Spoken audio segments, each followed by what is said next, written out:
Olá, seja bem-vindo ao Estúdio 15. No programa de hoje nós vamos conversar sobre a participação de lideranças históricas do Partido dos Trabalhadores na campanha pela reeleição do senador Veneziano Vital. Veneziano recebeu o apoio público do presidente Lula, que o definiu como um companheiro trabalhador, leal e parceiro do projeto político que governa o Brasil. Mas o que esse apoio representa para a campanha? Para essa conversa, recebemos dois ex-presidentes do PT na Paraíba, Jackson Macedo e Charlton Machado.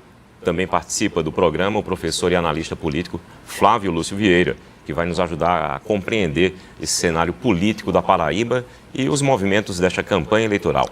Jackson, Charlton, professor Flávio, sejam bem-vindos ao Estúdio 15. É uma satisfação receber vocês. É um prazer.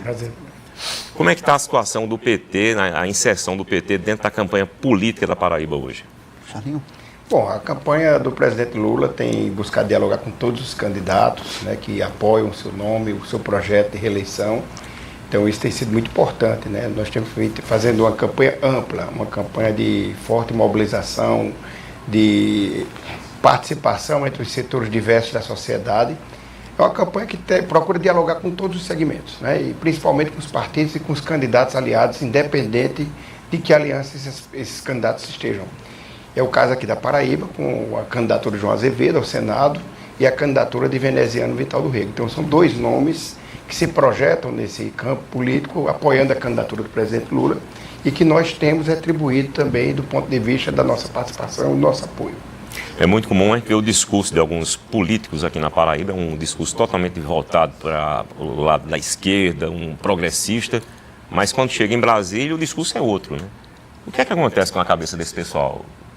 Olha, a gente sabe que a política ela é extremamente dinâmica. O período eleitoral muda muito algumas posições de algumas lideranças políticas no país todo. Isso tem reflexo em todos os estados. Na Paraíba não é diferente. O que é importante é que o nome, por exemplo, de Veneziano, que tem sido um aliado do nosso projeto, não só nesse período eleitoral, mas bem antes do período eleitoral. Desde a crise que nós vivemos com aquela tentativa de golpe no nosso país, que foi orquestrada pelo grupo político do ex-presidente, Veneziano, quando era vice-presidente do Senado, chegou a assumir a presidência daquela casa, teve ao nosso lado e ao lado da democracia brasileira. Não tem sido um aliado do nosso projeto, não só do presidente Lula, mas um aliado da democracia, do nosso país, da defesa da Constituição, já de muito tempo. Então, assim, a relação política que temos com o Veneziano nessa eleição não é uma coisa construída para essa eleição. É uma coisa que foi construída já há muito tempo e, com certeza, é uma aliança que é um projeto que tem muita história, por tudo que ele representa, mas também tem muito futuro na relação com o presidente Lula e com o nosso partido. Mas isso vem causando também uma ciumeira grande, porque quando o filho é bonito, todo mundo quer ser o pai, né? Não, mas eu acho que isso faz parte. Logicamente que outras lideranças políticas se aproximam no período eleitoral, mas é importante reafirmar o que o presidente Lula disse no último vídeo que gravou para Veneziano. Veneziano foi um aliado fiel ao nosso projeto, se comportou como um grande defensor da democracia, não só nesse período eleitoral, mas, como disse, bem antes desse período. Então, não tenha dúvida que o presidente Lula e o Partido dos Trabalhadores vai ajudar com toda a força na reeleição de Veneziano aqui em nosso estado. Professor Flávio, a gente vai ter agora a renovação de 2/3, né, do Senado, mas o 1/3 que fica lá, os que vão se submeter à eleição só em 31, já tem, acho que são 27, mas pelo menos 17 são ligados à direita, né? Essa renovação que vai ter agora nessa eleição não pode ampliar esse espectro da direita na governabilidade do país? Sim, isso pode acontecer, né? Aliás, isso é declarado, né? A tendência é essa, né? Pelo menos é o que se vê a preço das pesquisas hoje. Do candidato Flávio Bolsonaro, ele não esconde isso de ninguém, fazer uma maioria no Senado para buscar o impeachment de ministro do Supremo, né? O que, se acontecer, vai gerar uma crise. Nós já vivemos uma crise, né? Uma crise institucional. Acho que o governo Lula distensionou um pouco, né? Aquilo que durante 4 anos do governo Bolsonaro nós vivemos nesse processo de tensão constante, né? Quantas vezes aquelas manifestações de 7 de setembro, as ameaças claras que ele, na presidência da República, né? Você lembra, tem aquele discurso que o ex-presidente fez em São Paulo, né? Ameaçando, dizendo que não iria cumprir mais nenhuma decisão do Supremo, atacando Alexandre de Moraes, né? E ali havia uma clara intenção de submeter o Supremo às vontades do ex-presidente, né? Então eu acho que esse é o grande risco que a democracia corre, né? Eu acho que não basta só eleger Lula. É necessário que o eleitor que preza por um país estável, um país que consiga dar passos sem necessariamente estar preocupado com essas tensões políticas, né? Essas crises institucionais. Então, o eleitor que pensa nesses termos, ele tem que também viabilizar o próximo governo, né?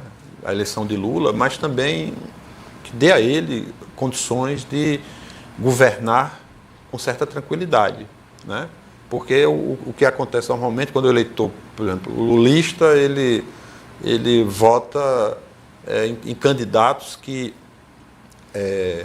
não são governo, né? Ou que às vezes até de oposição, vão ser de oposição lá, isso só cria problema. Ou seja, se a prioridade dele é Lula, eleger Lula, ele tem que pensar que Lula ter tranquilidade no Congresso, no Parlamento, é essencial para que o governo prospere, que o governo dê frutos, né, no próximo mandato. Charles, qual foi o papel, o ponto decisivo do trabalho de Veneziano que conquistou o coração do PT paraibano? Olha, mais do que qualquer coisa, Veneziano reúne duas condições que eu acho que são fundamentais. A primeira, ele é um senador experiente, tem uma experiência acumulada, foi vice-presidente do Senado, circula bem entre todos os segmentos que ali estão compondo a mesa do Senado, mas também as lideranças partidárias. Então você tem alguém que consiga levar a voz do governo, a voz do debate político do governo, das demandas que também são fundamentais das políticas públicas. Isso é necessário. A segunda coisa que eu acho que é mais importante ainda é a lealdade, não a lealdade ao Lula, a lealdade às instituições democráticas, que eu acho que isso é maior do que o próprio Lula, do que um governo. Isso é muito mais forte, né? Então, o Veneziano tem demonstrado isso, dos 8 anos que esteve lá, né, no Senado brasileiro, também como presidente da Câmara. Ele sempre teve um papel de muito respeito às instituições democráticas. E é isso que, tanto Flávio como o Jacques está dizendo, está em jogo. Está se colocando uma eleição via democrática para uma ação que não é democrática, que é eleger personagens conservadores da política, que é legítimo você eleger personagens conservadores da política, isso faz parte do jogo, mas você eleger alguém que já se coloca como alguém que vai tentar chegar ao Supremo, ao Congresso Nacional, ao Senado, para derrotar as instituições democráticas. Isso é muito perigoso. Isso é um risco muito alto para o Brasil. Então, a eleição de um nome como o de Veneziano é uma segurança para nós. É uma segurança que nós vamos ter não só uma voz de fidelidade à democracia, às instituições democráticas, mas também uma voz de respeito, que é ouvida, não na Paraíba somente, mas também no Brasil. Esse posicionamento do PT, é difícil dizer isso, mas vai conseguir unanimidade dentro do partido? Aqui na Paraíba? Bom, o que nós temos dito, e pelo que eu tenho conversado com todas as pessoas, não vejo nenhuma resistência ao nome Veneziano. Obviamente você pode encontrar um ou outro petista que talvez não vote nessa chapa que nós estamos defendendo. Mas isso tem sido o pensamento comum. Essa tem sido a recomendação mais explícita possível do presidente Lula. Já dita mais de uma vez, né? Lula tem 2 candidatos ao Senado. O Senado é tão importante para nós quanto eleger o presidente, como disse Flávio, porque a eleição do presidente Lula é uma eleição que é maior do que ele também, representa a soberania, representa a defesa de um projeto democrático de país que nós conquistamos lá nos anos 80 com a transição, mas também representa fundamentalmente que nós temos umas casas harmônicas, não casas submissas, mas harmônicas e respeitosas com um ambiente democrático que nós construímos. Então, assim, no PT, que nós temos conversado com lideranças, parlamentares, filiados, não vejo resistência. Inclusive, eu tenho tido dificuldade na distribuição de material, porque as pessoas pedem material veneziano com Lula. E não pode ter material colado, porque nós estamos em alianças diferentes. Mas eu tenho colocado material veneziano no pacote, no kit, que a gente chama, para o interior, porque as pessoas querem votar em veneziano. E está muito colado esse sentimento de que veneziano é o senador de Lula. por todos esses elementos que aqui eu estou colocando. Você concorda também? O eleitorado de esquerda na Paraíba tem essa visão, esse posicionamento? Tem um compromisso, porque o eleitorado progressista, que é vinculado ao nosso partido, não só ao nosso partido, mas ao campo progressista na Paraíba, acompanhou todo o processo que nós vivemos, desde a eleição de Bolsonaro até esse período que a gente vive hoje, esse período eleitoral, e viu a posição que o veneziano teve no Senado Federal, no Congresso Nacional. Então, assim, nós temos um compromisso político eleitoral com o veneziano, mas é muito mais do que isso, é um compromisso quase que de vida. Porque a gente sabe que o veneziano é um companheiro que esteve com a gente nos momentos de maiores dificuldades do país. Naquele fatídico 8 de janeiro, o veneziano estava do nosso lado, estava ao lado do presidente Lula, caminhou conosco na defesa da democracia, denunciando aquilo que aconteceu no Brasil. E a gente sabe que o Senado Federal, nessa disputa de 2026, vai ser a disputa mais dura que nós vamos ter que enfrentar. É a Casa Legislativa que nós temos mais dificuldade de manter relação pela quantidade de senadores de um campo da direita fascista nacional, está mais presente naquela casa e naquele ambiente legislativo. Então eu acho que a eleição de veneziano para nós é não só a vitória de um companheiro, né, que é aliado do nosso projeto, aliado do presidente Lula, mas é fundamentalmente aliado da democracia brasileira, que respeita a Constituição e vai ser, com certeza, pelos próximos 8 anos, um grande defensor desse projeto nacional do país que a gente defende. Professor Flávio, em uma eleição para a escolha dos 2 senadores, quais são os critérios que, no seu ponto de vista, que o eleitor deve observar na hora de escolher seu candidato? Eu acho que assim, o primeiro que eu considero assim, determinante é aquilo que eu mencionei na primeira intervenção aqui, né? Quer dizer, meus candidatos estão alinhados com a presidência da República, com o meu candidato a presidente, né? Eu acho que esse é o primeiro critério. O segundo é a coerência na trajetória, né? Eu gosto de citar o seguinte: o veneziano é senador há 8 anos e ele passou 4 anos na oposição ao governo Bolsonaro, né? Diferente de outros políticos que nós vemos aqui, né, que ficam navegando de acordo com seus interesses particulares, né, e também de acordo com o vento da política, né. Veneziano tem uma trajetória de alinhamento aos governos do PT, né, que o colocam numa posição de confiabilidade ao ponto de Lula,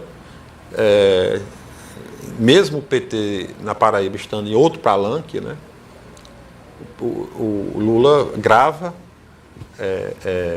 um vídeo e manifestando apoio, que não, aliás não foi só um, né, são vários que Lula, essas manifestações de Lula, e o partido de Lula, que é o PT aqui na Paraíba, indica, né, recomenda, apoia o nome de veneziano ao lado de João Azevedo. Então, isso tem um significado muito importante para o eleitor, né? Que é a ideia de que veneziano é capaz de transitar, né? É capaz de mesmo não estando na mesma coligação, receber o apoio de um partido tão importante quanto o PT e do atual presidente da República, né? E eu acho que outro critério é ver também, o terceiro, é ver como esses posicionamentos de veneziano foram importantes em momentos chaves da política brasileira, né?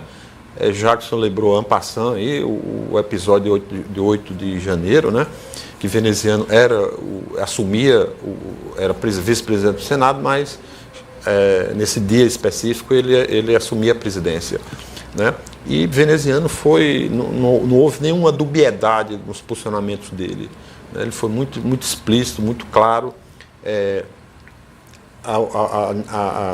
e se juntou à presidência da República e ao Supremo para condenar aqueles atos, né, que são atos golpistas, e assim ajudar de maneira decisiva na preservação do regime democrático aqui no Brasil.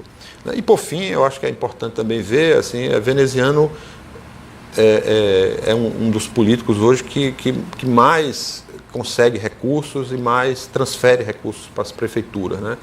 Isso independente de apoio político, de partido, etc. Então o veneziano tem se mostrado um político que honra o mandato que o povo lhe deu, né?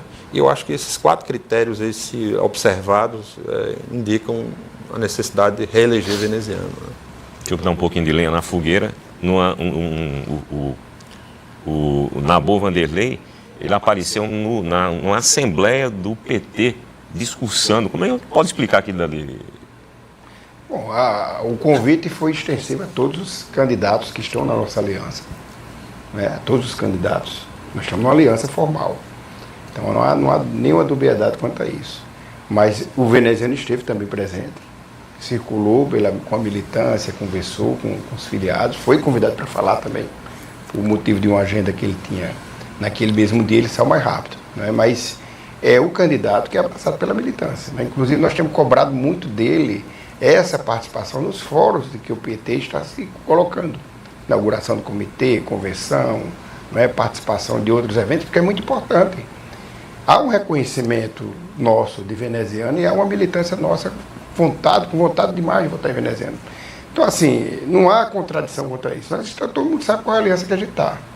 E qual foi a aliança que foi construída nacionalmente para nós aqui na Paraíba. Agora, isso foi feito dentro de uma discussão muito madura de que o PT tem 2 candidatos ao Senado na Paraíba. E que esses 2 candidatos representam o sentimento de responsabilidade do presidente Lula com o Brasil, que é a candidatura de João Azevedo e a candidatura de veneziano Vital do Rego.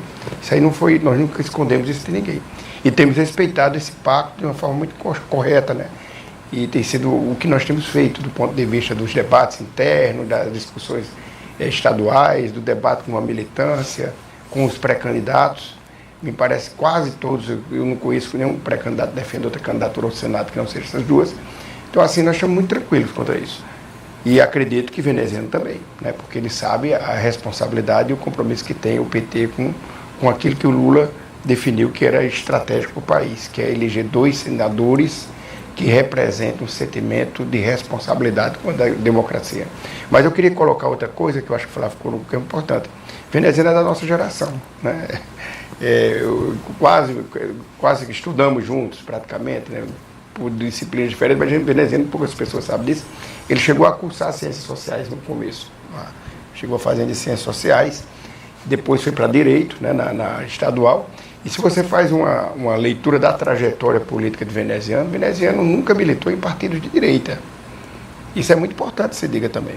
Veneziano vem lá do PDT nos anos 90, né, ainda é muito jovem, depois ele vai para o MDB, depois é eleito senador pelo PSB, e depois volta ao MDB para conduzir um partido que é importante, que é oriundo do processo democrático brasileiro. Hoje preside um grande partido brasileiro. Então, assim, essa trajetória, eu acho que é muito sólida, é muito importante para que a gente possa avaliar também o compromisso com a candidatura ao Senado. Como é que a gente consegue explicar o comportamento de alguns eleitores, gente de classe baixa, que sofre para fazer feira, para manter as contas em casa, e vota contra as políticas sociais do governo, como o governo do PT? Olha, isso tem sido estudado já há muito tempo. O PT, quando Lula foi eleito em 2002, fez uma revolução nesse país do ponto de vista das políticas públicas sociais. Isso foi uma grande novidade para o nosso país. Essas políticas elas vêm crescendo fortemente desde aquele primeiro governo do presidente Lula e chega um período que a população sempre vai querer mais. Então, muitas vezes, o Bolsa Família, o ProUni, o Luz para Todos, esses programas históricos, que já se tornaram históricos, né, eles se tornam praticamente política de Estado. Né? E as pessoas deixam de identificar aquela política como uma política de um presidente ou de um partido. Eu não acho isso ruim, eu acho isso bom, né? Então é importante saber, por exemplo, o Bolsa Família hoje ele tem um caráter mais de política de Estado. Então é muito difícil que um governo que assuma o governo federal, por exemplo, acabe com o Bolsa Família. Não vai conseguir acabar.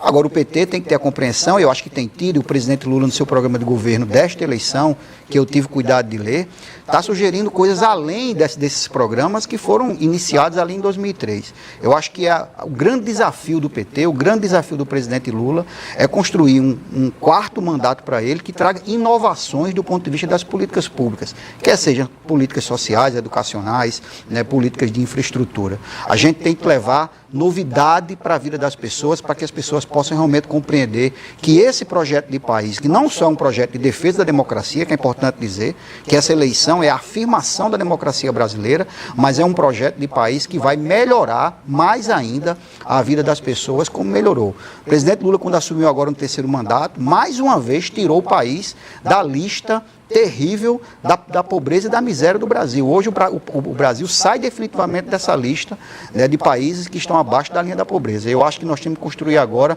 políticas públicas de inclusão, de geração de emprego, para que a gente possa realmente colocar o Brasil definitivamente numa linha de desenvolvimento, que é isso que a gente quer para o 4º mandato do presidente. Professor Flávio, qual é o seu posicionamento? Eu acho que o que Jackson coloca é correto, né, no sentido de que assim, os desafios que cada geração tem, né, a seu tempo, em relação ao país, à política, são distintos, né? Ou seja, a partir de 2018, né, quando, um pouco antes, mas a eleição de Bolsonaro, ela estabeleceu um novo recorte, né? Um novo marco que redefiniu os embates aqui no Brasil. Isso não acontece só aqui, é um fenômeno praticamente global, né? A ascensão dessa extrema-direita, que tem esse viés ditatorial, autoritário, né? Digamos assim, atualizando situações que nós vivemos no passado, né? A humanidade sabe, vendo sua própria história, o quanto desastroso foi, né, para ela a ascensão do nazismo e do fascismo, né, na Europa nos anos 20 e 30, né? Então, eu acho que esse é o grande desafio nosso, é impedir que o Brasil caminhe nessa direção, né? É viabilizar um pacto nacional. Eu acho que Lula é o nome mais capacitado a liderar esse pacto hoje, que reafirme, né, o compromisso democrático e coloque em primeiro lugar a estabilidade política do país, para que ele possa, a partir disso, projetar um futuro mais alvissareiro para o país, né? Você que está assistindo pelo YouTube, deixa aí sua curtida, deixe seu like, né? Estamos transmitindo aqui por várias plataformas digitais, e você que está acompanhando pelo Instagram de Veneziano e André Gadelha, deixe seu like também, compartilhe a nossa live.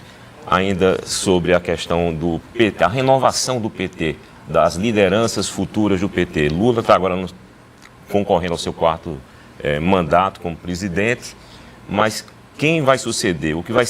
Como vai ser o PT sem Lula? Isso é muito cedo para a gente falar, né? O que a gente talvez tenha que dizer é que o PT hoje tem que olhar para frente, né? O presidente Lula, desde 79, inclusive, tem um simbolismo muito grande nessa campanha, porque nessa eleição em particular, ele chamou a atenção para a necessidade de onde tudo começou, para mostrar para a militância que a história do PT tem uma história que é marcada pela democracia. As greves das fábricas de São Paulo, né, do ABC, que Lula liderou nos anos 70, que foram fundamentais logo após a anistia, para que a gente pudesse dar um grito de necessidade de ruptura com a ditadura militar, mas ali mostrando também que, naquele período, aquela geração que formou o PT era uma geração jovem. Mas eu volto. Uma outra cabeça branca, mas a geração média do PT era a geração jovem, formada por trabalhadores, sindicalistas, formada por lideranças católicas e formada por lideranças das universidades, intelectuais, notadamente. E aquelas gerações foram que construíram aquilo que era necessário de ser um partido diferente. Então o PT nasce como um partido jovem do ponto de vista das ideias da esquerda, de um país que mostrava que estava debatendo a ditadura, enquanto nós estávamos discutindo também a derrocada do socialismo real no mundo. O PT defendia um socialismo democrático, o PT defendia discussões mais amplas do ponto de vista das políticas públicas, do reconhecimento da participação da mulher, dos movimentos sociais populares que surgiram nos anos 70 e 80. Então, esse partido, que era jovem lá nos anos 80, ele, obviamente, ele envelheceu enquanto pessoas, não as ideias. As ideias permanecem. E esse chamado é para que as novas gerações abracem novas bandeiras. Nós estamos discutindo as questões climáticas, nós estamos discutindo, por exemplo, um fenômeno que é terrível no Brasil, que é o feminicídio, o combate de forma violenta e preconceituosa contra as periferias. Então é preciso olhar as lideranças jovens que estão nesses espaços. Não geralmente estão mais no sindicalismo, mas elas estão lá na periferia, elas estão nas universidades, estão em outros movimentos que lá nos anos 80 nós não enxergávamos. Então é fundamental essa renovação. Dizer hoje quem vai ser o sucessor ou quem vai ser essa liderança que vai se construir é muito, muito cedo. Mas nós temos diversas lideranças hoje no campo da progressista, e eu coloco além do próprio PT, que serão vistas pelo seu papel, pelo seu desafio nesse momento que a história está precisando de ouvir essas lideranças que estão defendendo a democracia, a soberania do país, né? Um debate que hoje une os países que têm responsabilidade com conceitos clássicos da democracia. Essas lideranças, sim, serão importantes ser vistas. E temos muitas lideranças jovens, hoje filiando o PT, colocando seus nomes, discutindo de forma muito aberta essas questões. A juventude hoje tem interesse nisso, porque a juventude também mudou, né? O perfil do jovem dos anos 80 é totalmente diferente do jovem de hoje, né? O jovem de hoje, ele desperta também para esses assuntos, no seu ponto de vista? Acho que sim. As nossas ideias, elas são jovens ainda. E nós temos que buscar provocar a juventude, ouvir mais. Acho que os partidos políticos têm que, mais do que dizer, eles têm que ouvir. Como é que se forja um programa se você não constrói um programa a partir da perspectiva que se tem para a sociedade, a partir dos próprios agentes públicos, né, dos cidadãos, das lideranças?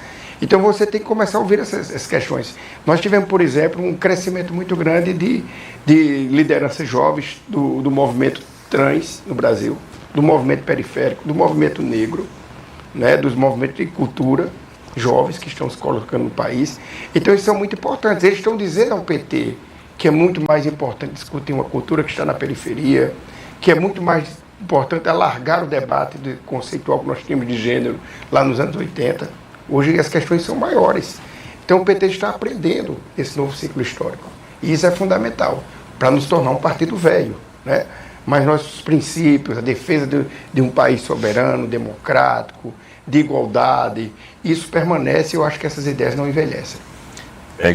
Trazendo aqui para Paraíba, essa também é o mesmo posicionamento?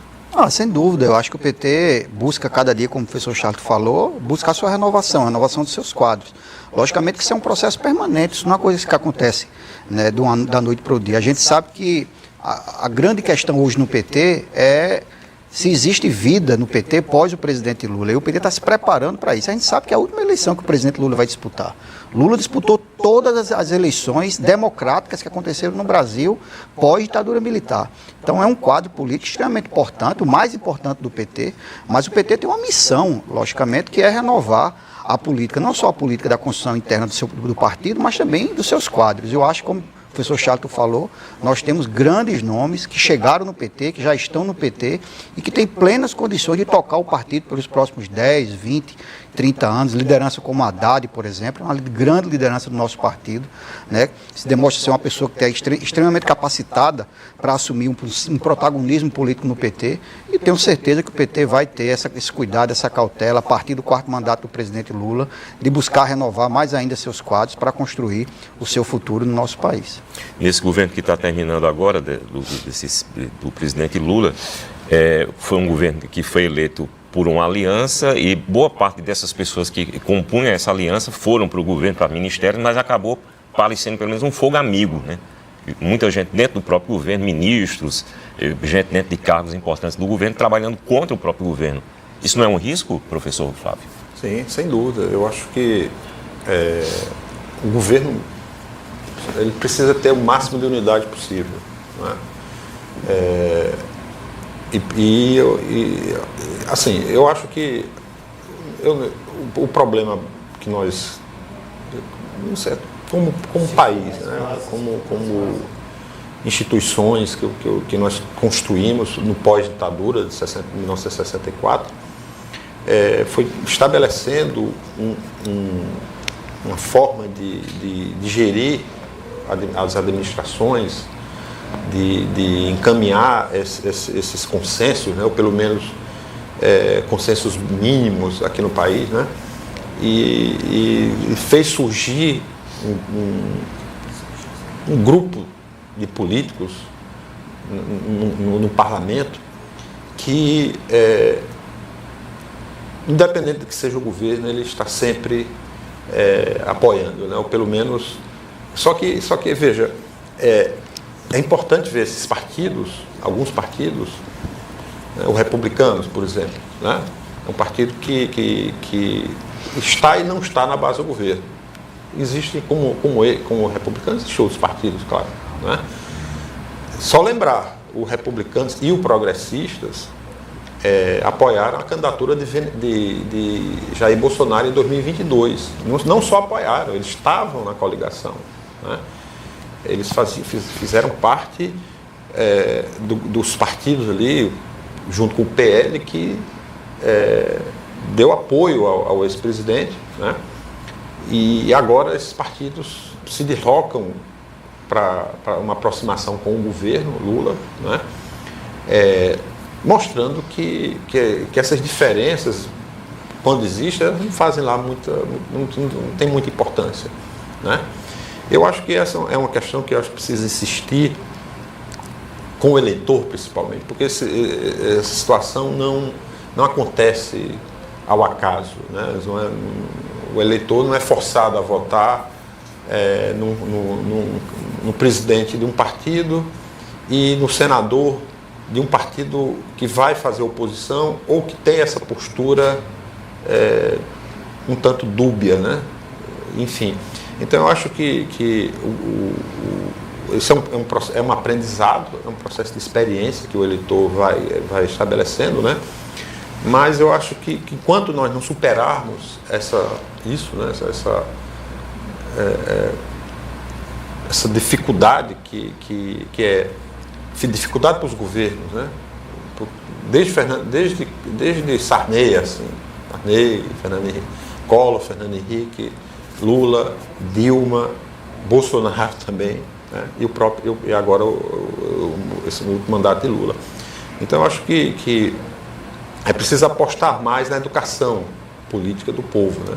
É preciso tratar essas questões de maneira que as pessoas entendam o quanto isso faz mal para o país, o quanto isso faz mal para a política brasileira, né?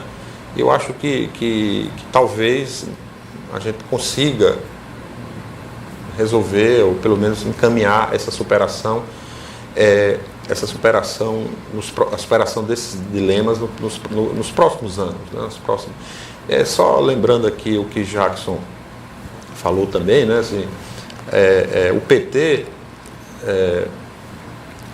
sobre a sucessão de Lula, né? Quem seria, assim, em 2018 Lula estava preso, né? O PT vivia o pior momento de sua história, né? E mesmo assim, quando lançaram o nome Haddad, sem que Lula pudesse fazer campanha, né? Lula foi proibido até de dar entrevista em 2018, né? Haddad obteve quase 30% dos votos no primeiro turno, né? E foi ao segundo turno e obteve 45%, né? O que mostra que essa memória do eleitor em relação não só apenas ao nome de Lula, mas a memória em relação ao partido, ao PT, ainda se mantém muito viva, né? Então, claro que o desafio de ter um substituto para Lula precisa... vai ser um desafio, né? Vai ser uma questão que o PT vai ter que se debruçar, e eu acho que isso já está acontecendo, mas há uma experiência que já indica, né, a possibilidade do PT, se não continuar com a mesma influência, mas criando condições para disputar no futuro, após Lula deixar a política, em condições de continuar se representando um dos polos da política brasileira. Qual é a estratégia do PT para essas eleições? A estratégia do PT para essas eleições é, primeiro, eleger o presidente Lula, obviamente, né? É o nosso grande projeto. O país hoje passa pela eleição, a sucessão, a manutenção do presidente Lula, né? A reeleição dele nesses próximos 4 anos. Pensando que, como disse Jackson, nós temos muito a fazer e diferente, né? Há uma consolidação das políticas públicas que já foram alcançadas. E essas políticas públicas, como Flávio lembra, elas ainda refletem muito no sentimento do eleitorado brasileiro. Eu vou dar um exemplo muito concreto, viu, Flávio? Em 2022, o Fernando Haddad, numa eleição no pior momento do PT, teve quase 65% dos votos da Paraíba. E a concentração desses votos foram nas menores cidades, onde essa política chegou de uma forma muito mais impactante. Em 2018, em 2022, o Lula aumenta essa votação para 66%, quase 67%. Então isso mostra que tem um legado, né? Um legado a se preservar e tem que ir à frente, né? Tem que caminhar para frente. Por isso eu concordo, a gente tem que eleger senadores, tem que defender a democracia, fortalecendo as casas democráticas do país, tanto a Câmara como o Senado, com lideranças que têm essa mesma compreensão. Agora, é preciso dizer também que o voto para o cidadão comum não é um voto simples, você vota quase 6 vezes, é muito voto. Então, as circunstâncias que levam muitas vezes a pessoa a votar em Lula, votar no deputado estadual que está mais próximo dele naquela cidade, votar no deputado federal que é amigo do prefeito, que fez uma obra que talvez tenha mudado a vida dele naquela cidade.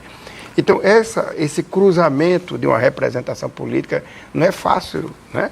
Então, muitas vezes tem essa contradição mesmo, isso é próprio da política brasileira. Você elege um presidente, legitima pelo voto, mas você, ao mesmo tempo, você elege um Congresso que não tem nenhum compromisso com aquele projeto de país que foi vitorioso para o Executivo. E você acaba construindo o que nós chamamos de um semiparlamentarismo, né, em que o Congresso manda demais. E hoje isso está muito forte, porque se você tem um deputado que pode ter 60 milhões, por exemplo, de emendas por ano, ele quase é um prefeito de várias cidades ao mesmo tempo, num estado pequeno como o nosso, né? Ele tem uma influência muito grande numa eleição regional, né? E, obviamente, essa eleição regional impacta no debate nacional. Mas tem que ter a sabedoria que o presidente Lula teve. Mesmo com essa contradição que o Flávio está dizendo, que nós elegemos, não foi aquele Congresso que nós gostaríamos que fosse eleito, que aquele Congresso representou muito o que foi a derrota do Bolsonaro. Eu sempre digo, nós ganhamos a presidência, mas o bolsonarismo venceu do ponto de vista do debate do Legislativo brasileiro, porque as pautas permaneceram lá. Não à toa que avançou esse debate da anistia, né, para os golpistas, mas ao mesmo tempo nós conseguimos, com a articulação do presidente Lula, com a composição que foi possível fazer, aprovar, por exemplo, a reforma tributária, conseguimos também fazer a isenção de imposto de renda, entre outros grandes projetos que são importantes para isso. Agora, o fim da 6x1. Então, são debates que a gente tem que saber lidar com essa contradição do Brasil, embora não é uma zona de conforto que a gente gostaria que fosse, mas óbvio que nós desejaríamos muito que nós tivéssemos aqui na Paraíba 5, 6 deputados com esse perfil progressista, 2 senadores eleitos com esse perfil progressista, para contribuir muito mais com o projeto que a gente acredita de país. Qual o futuro do PT na Paraíba? Eu acho que o futuro do PT na Paraíba é continuar estabelecido como partido político, que tem uma referência nacional no projeto liderado pelo presidente Lula. É um partido o único partido da Paraíba que desde 1998 elege deputado federal, isso não é pouca coisa, né, que já governou a cidade de João Pessoa, já governou Campina Grande, já teve o vice-governador da Paraíba, já governou Cabedelo, Teixeira, Pombal. Então é um partido que tem protagonismo político na Paraíba. Mas o PT da Paraíba tem uma missão muito grande de reafirmar essa história, mas também de construir o futuro, filiar novas lideranças, trazer gente nova para o PT, buscar essa renovação política e construir seu futuro. Porque eu acho que com a eleição do presidente Lula, o presidente Lula vai cuidar do país, mas o PT precisa chamar um congresso para reavaliar a sua história e se preparar e mostrar ao Brasil que é um partido que tem muita força enraizada ainda no nosso país e que vai continuar existindo muito fortemente pós o presidente Lula. Então, eu acho que essa é a grande missão do PT da Paraíba. Continuar crescendo, se fortalecendo, filiando novas pessoas e buscando a construção desse futuro que o Brasil precisa muito ainda do PT. O PT fez muito pelo Brasil, mas tem muito ainda para fazer por esse país. Professor Flávio. Não é isso. Eu acho que o país vive, como eu ressaltando, o fim de uma quadra histórica, né? Digamos, podemos dizer assim, o país que nasceu pós-Constituição de 1988, ele começa a dar sinais de que é necessário, além de discutir, por exemplo, o futuro do PT, além de discutir os partidos em geral, né? Porque ao longo dessa trajetória, assim, vários partidos apareceram, o PT permaneceu, né? Talvez dos partidos que nasceram ali com força, eu digo, com capacidade de falar ao povo e disputar a hegemonia no país, né? Porque o PSDB, por exemplo, governou o Brasil há 8 anos, um partido que praticamente se extinguiu, né? Você vê que os governadores, todos que foram eleitos pelo PSDB em 2022, eles deixaram o partido, né? Outros partidos que tiveram muita força nessa trajetória perderam essa influência, né? E o PT foi o único que manteve essa capacidade de se tornar um partido, de se manter como um partido influente e disputar governos. Você vê que o que nós vimos aqui na Paraíba, que se repetiu no Brasil inteiro, né? Principalmente aqui no Nordeste, foi a disputa pelo PT, pelo apoio do PT, né? Então isso significa que isso não é algo absolutamente deslocado dessa influência que o PT continua tendo, né? Eu só acho aqui que o PT na Paraíba é pouco ousado, né? Com toda essa força que tem, essa influência que tem, né? Não entrar na disputa, não reivindicar a participação, por exemplo, nas chapas majoritárias, né? Embora no passado o partido teve uma presença decisiva nesses embates, né? Mas eu acho que, quer dizer, a Paraíba, por exemplo, assim, embora Ricardo Coutinho, por exemplo, tem origem no PT, né? O PT foi um partido bom, a esquerda governou a Paraíba, né? Eu acho que, inclusive, foi um dos últimos, não, o Rio Grande do Norte foi o último, né? Com Fátima Bezerra agora, né? E aqui na Paraíba o PT, embora, como foi ressaltado, governou João Pessoa, governou Campina, com Cosete ali, um período, né, de quase dois anos, algum e meio, né? Cidades importantes como Pombal, como Teixeira. Então, um partido que diferentemente do que acontece em outros estados, foi um partido que aqui na Paraíba não se inseriu de maneira definitiva na composição, nas discussões e com capacidade de lançar candidatos e vencer eleições, né? Eu acho que falta essa ousadia, que eu acho que essa é uma questão que o PT deve discutir nos próximos anos, né? Porque assim, assumir uma posição periférica, que é o que acontece hoje, né? Porque o PT está na chapa de apoia Lucas Ribeiro, mas você tem uma composição que é PP, republicanos e PSB. O PSB, não sei se vai se manter como partido, né? Porque o PSB, não sei o tamanho da bancada que vai eleger, o deputado estadual deve eleger alguma coisa, federal há dúvidas se consegue eleger um deputado federal, né?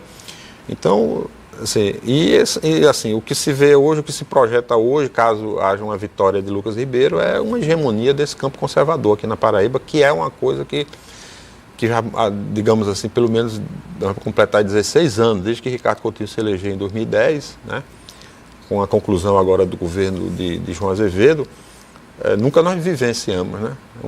Então, assim, eu acho que a gente tem que estar preparado também para isso, né? Para essa possibilidade. As pesquisas mostram que não é um dado da realidade, quer dizer, a eleição de Lucas Ribeiro, vamos ver principalmente o segundo turno, né? Mas, assim, caso aconteça, eu vejo com muita preocupação, né? Uma hegemonia que pode se estabelecer, não só interrompendo esses 16 anos de governos progressistas, para dar início a um ciclo em que... Porque, veja, se Lucas Ribeiro se reelege, provavelmente o sucessor dele vai ser o tio Aguinaldo Ribeiro, né? Essa aliança dos Ribeiro com os Mota, aqui agora, né, estabelecida nesses últimos 2 anos, tende a se consolidar. Esse caso, claro, vai depender muito do resultado da eleição, né? Então, acho que é importante vislumbrar também esses fatos para que a gente avance no sentido de manter, né, uma trajetória que é a trajetória do Nordeste inteiro, né? O Nordeste é progressista. O Nordeste, o Ceará, Maranhão, Piauí, Rio Grande do Norte, Pernambuco, né? Só a Paraíba vai ficar nessa ilha, vai se tornar essa ilha do conservadorismo, né? E Lula, que sempre venceu com quase 70% dos votos, né? Haddad venceu, como lembrou o Charlton aqui. Enfim, eu acho que são questões que também devem ser pensadas junto, né? Tanto o PT que se projeta para o futuro, quanto também a política da Paraíba, né? Senhores, muito obrigado pela presença. Charlton, suas despedidas, por favor. Agradecer pelo convite, pela essa boa conversa aqui ao lado do professor Flávio Lúcio e Jackson, são 2 queridos amigos, né? E que Flávio já há mais tempo, a gente já tem a mesma idade, né? Então a gente já vem de uma estrada mais longa, desde o tempo da universidade. Jackson é dessa geração que é muito interessante do PT, da juventude que vem ali no início dos anos 90, na militância do PT, da juventude petista. A minha geração, costumo dizer que é mais velha, né? Eu me filiei em 87, então já tem a nossa geração, todo o cabelo está branco, barba, cabelo.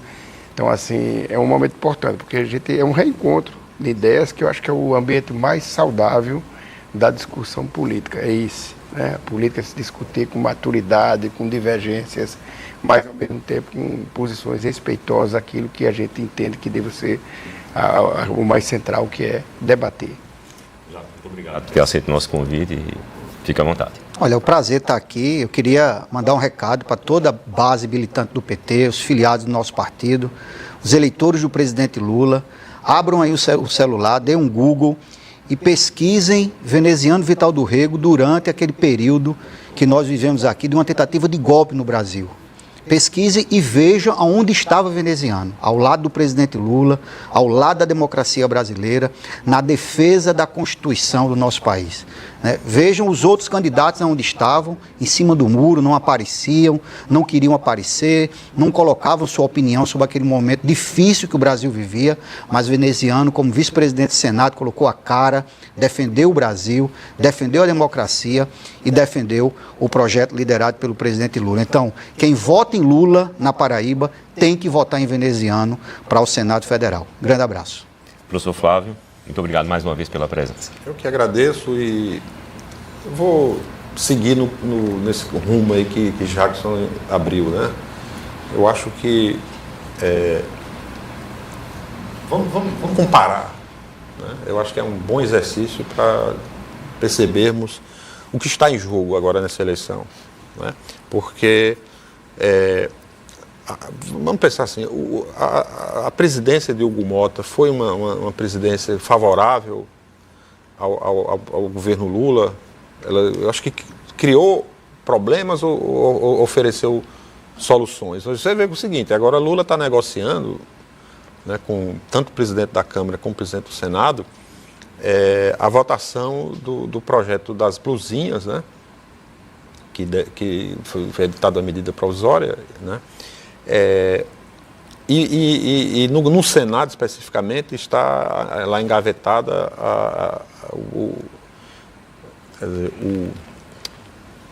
está engavetado não, está colocado lá no congelador, né? Projetos que são de grande interesse do governo, né? E que, tanto no Senado quanto na Câmara, né? A Câmara também. Essa questão, por exemplo, da jornada 5x2, né? Tá lá debaixo do braço de Hugo Mota, que ele não coloca para votar por conta dos compromissos, né, das pressões, que é algo de grande interesse do governo Lula, né? E outros projetos, como a isenção do imposto. No caso de Alcolumbre, né? No caso, nesse caso. Alcolumbre que na Câmara já foi votado. Isso, no caso da Câmara já foi votado, mas aprovado. muito por pressão política, muito por pressão da sociedade civil, né? Então, essa questão que nós estamos vendo hoje, né? Quer dizer, nós, em certo sentido, essa opção entre... E eu digo até para quem não é lulista, quem vota em Lula, mas também, assim, eu prefiro muito mais um político que é derrotado e fica na oposição do que aquele que, derrotado, vai no outro dia procurar a bênção ao governo e buscar adesões, buscar uma adesão, né? Isso já, eu acho, diz muito do perfil político, ideológico desse político, né? Então, eu acho que esse desafio que o eleitor tem de pensar a política paraibana e aquilo que pode melhorá-la, não só a Paraíba, claro, isso, a atuação é nacional, né? Então, a política brasileira eu acho que, como eu disse aqui no começo, quer dizer, nós vamos viver nós estamos vivendo um marco, né? E 2026 vai estabelecer um novo padrão daqui para frente, né? E eu acho que não só em relação à democracia, porque a vitória, por exemplo, de Flávio Bolsonaro e de uma maioria eventual que ele consiga no Senado vai representar uma ruptura, né? Então nós precisamos tomar muito cuidado com isso e buscar eleger candidatos que sejam coerentes e que consigam e que se elejam para dar sustentação e estabilidade ao próximo governo. Muito obrigado a todos. Chegamos ao final de mais uma edição do Estúdio 15. Hoje conversamos com Jackson Macedo e Charlton Machado, ex-presidentes do PT na Paraíba, e também com o professor da UFPB e comentarista político Flávio Lúcio Vieira. Você pode rever essa entrevista e acompanhar outros conteúdos nas redes sociais e no canal de Veneziano no YouTube. Obrigado pela sua companhia e até a próxima edição do Estúdio 15.